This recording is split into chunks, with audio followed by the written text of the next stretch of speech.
All right. So today I'm going to talk about homosexuality and my belief system around it, around the origins of, not origins of it, but the cause of it. I am gay. Well, I'm a female. I have breasts. All right. I am a woman who is attracted to other women. So I'm not homophobic. I'm not fucking none of that weird shit. All right. I'm a gay person. This is coming from a gay person. So it's not even about it being like no. It's not even about me trying to diss nobody or start some kind of revolution and turn everybody straight. It's not about that. It's about knowing who you are and knowing the root of why you are the way you are. It's about self-knowledge. That's all this is about. And this is about also just speaking truth and being real with shit. So I'm gonna start all the way from the beginning here. And I'm also gonna put my personal experience in there as well, so that you can see that this is coming from real experience, I guess. Anyway, so we all come from our father's balls. All right, this is gonna be vulgar. I'm not gonna be using all the whatever. I'm gonna just tell you what the fuck is going on. And I got distracted, my bad. But so we all come from our father's balls.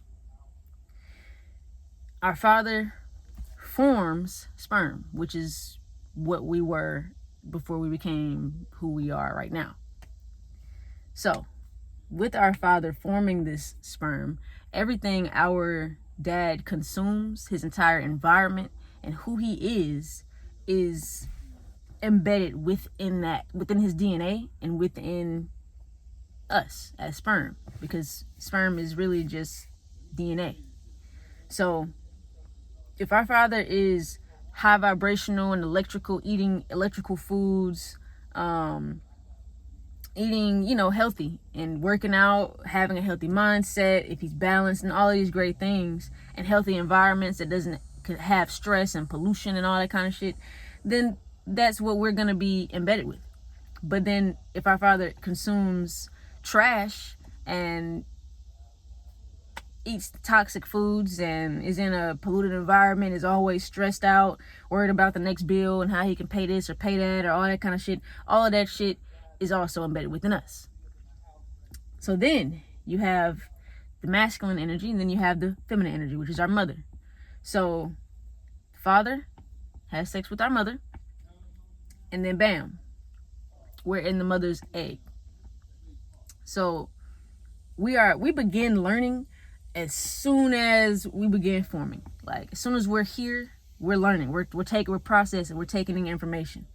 So while our mothers are pregnant with us, everything she eats, same thing as a dad, everything she eats, drinks, hears, emotions that she's feeling, her environment, stress levels, if she's in a toxic relationship with the parent, if she is stressed out about work and all that kind of shit, or money or bills or whatever the fuck the case is, if she is emotionally sad, if she's grieving, all of that shit goes into the child. It's literally feeding the child. We don't just get food from the umbilical cord. We get food from our entire everything, like our senses, everything. You know what I'm saying? Like it's an energetic thing. And emotions are just energy. It's just frequency. So that frequency is being fed into our child. Even past traumas that our parents had, and even our ancestors, past traumas that our ancestors had. So all of that shit comes into us. So a lot of the times we can have traumas that don't even belong to us, but it's a part of us because of our lineage and who we come from and who we are. And it's our responsibility to understand that, figure out the roots of these problems and issues and heal that. So if we don't, it will continue to go into all our generations. You get what I'm saying? So we had to stop the shit with us. That's one of the ways people, like when you say generational curses, that's one curse, I guess you could say. But anyway, so now I'm going to talk about my own personal experience. So for one, my mother was a single mother. My father is in my life. He's always been in my life. I communicate with my father.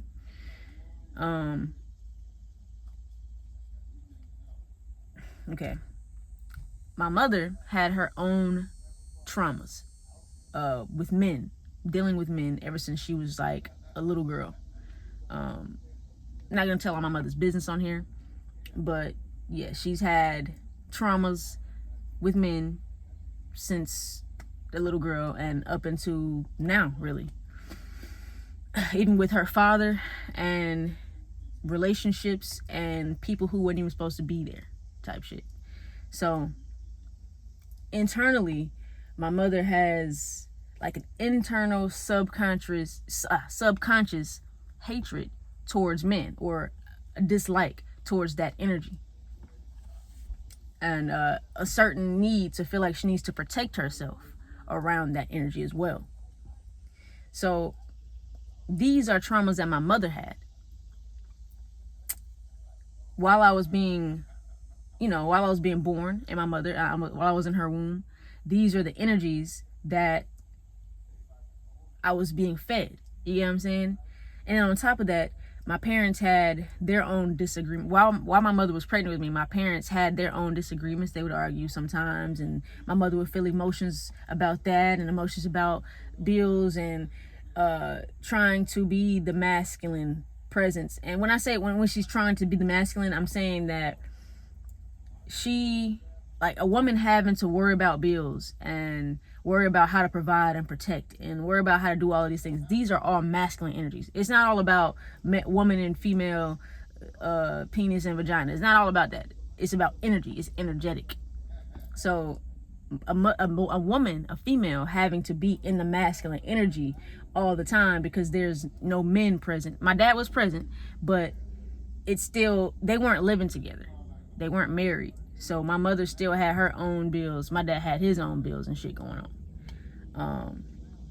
And still to this day, that's how it is. So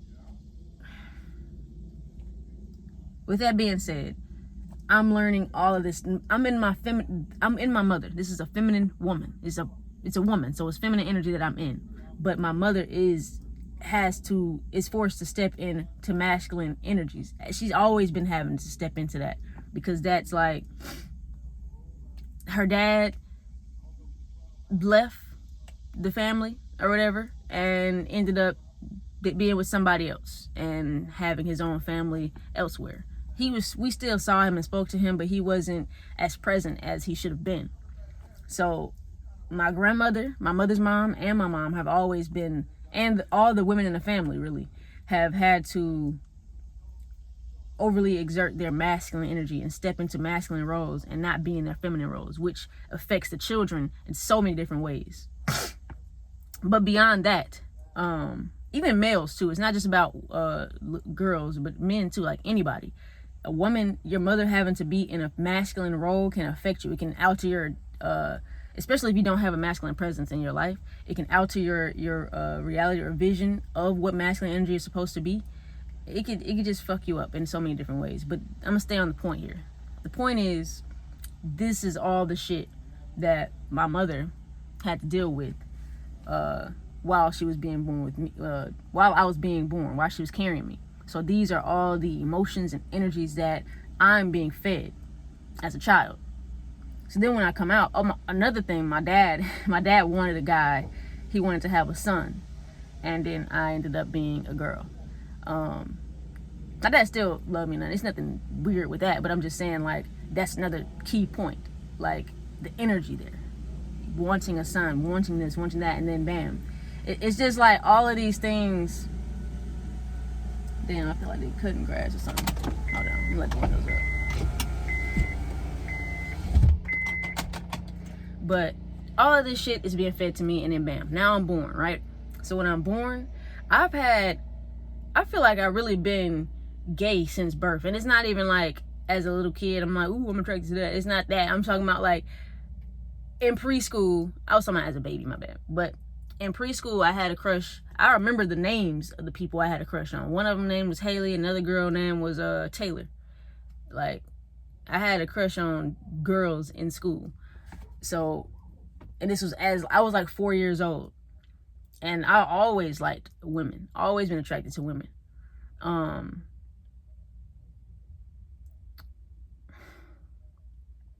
feel like I am more masculine presenting because it goes back to my mother having the need to want to protect. She's always wanting to, I mean, mothers want to protect either way. They want to protect the children. But what I'm saying is protect her femininity from the masculine energy because of the traumas that she went through as a child and so on and so forth. And those energies carried into me because it was so strong and it wasn't healed. It was still an open wound. You know what I'm saying? And I felt the need to want to protect my feminine energy. So I hoarded it from myself and from the world. I didn't even want my feminine energy to be out at all.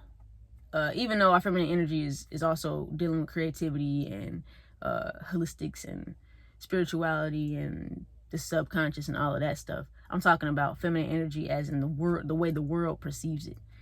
They perceive women as weak and vulnerable and as tools and just sex objects. They don't really view women as powerful goddesses who can literally, who are portals, who can literally bring life into this world and nurture and create. You know what I'm saying? Like women, like men are the givers. They are the providers. The women are the receivers and the creators. They receive whatever the man provides. They receive it from the man. They nurture it, and then they they come out with the creation. That's what women do. They are literally the portal. I'm hot as fucking here, y'all. They're literally the portal from the spiritual realm and the physical realm. You know what I'm saying? So women are fucking powerful. Women are great. And men are fucking great too. Everybody's great. Men are gods. Men have the ability to literally create a seed for life and provide that seed to the woman for the woman to fertilize it and then bring it into fruition. So it's not just about one person being better than the other, but it's about how women are perceived and how women perceive themselves. But we're gonna go back to the sexuality thing because I just went all over the place with that sexuality thing, right? Homosexuality. That's my own personal experience. That's why I believe I'm gay. And also it goes also with the foods too. Like it's a play on the environmental pollution and stress, and also subconscious traumas that weren't even mine to begin with. Now you can have a different story. Your parents could have a totally different story, but to get to know who you are and why you are the way you are, I just feel like it's important to know that. Like, it's important to become the best version of yourself. You have to know who you are and why you are the way you are so that you can change the way you are, or so if you want to, or if you don't want to, then you can make it better. You get what I'm saying? Like, that's just that. So this is not me trying to convince nobody to go straight. This is just me speaking real facts, and you do what you want and what you will with the information. So, yeah, to get to know who you are, you can ask your parents. You can look at who your parents were, if you can remember. What was the frequency your parents were on while they were conceiving you? Was your mother a single mother? Did she have to take on masculine roles and go get a job and provide for the thing and for the family and try to be balanced out the feminine energy too and nurture and love her child? That's a lot to do, to have to try to keep up with both of those energies. When you are a woman, you're supposed to be in your feminine energy, and you're a man, supposed to be in your masculine energy. But like I'm saying, like I want to say too, masculine and feminine energy is within everybody. It's not just you have one because you're a man, you have another because you're a woman. It's not that. It's just about the energy itself, about like who you are, what your purpose is. It's about that. Like we all have a left and right brain. We all have masculine and feminine energies, but as a woman, you're supposed to be in one more than the other. That's all. So, or as a man, you're supposed to be in one more than the other. Same thing. Fuck, that was a lot of talking. But hopefully you got this message and understood this shit. Oh, I want to say another thing. Yeah, just figure out who your parents were while they were conceiving you, what their frequency was on, what they were consuming. Think about the environment you grew up in. Ask your parents how their relationship was when your mother was pregnant with you. Ask your mother what she had going on. You know what I'm saying? Ask these kind of questions. Ask what they were, even if it had nothing to do with your parents, even if it was I'm pretty sure it did, though, because it's not just about what they went through in trauma. It could also be the foods they're eating and stuff like that that alter the estrogen and testosterone production in your body. So basically, I'm sorry, somebody waved at me and I just got distracted as fuck. Yeah, it could also be your own personal traumas. It could also be what you're consuming and what you're continuing to eat. It could be a lot of different things. Environmental and pollution, environmental stress and pollution. It could be a lot of things. So,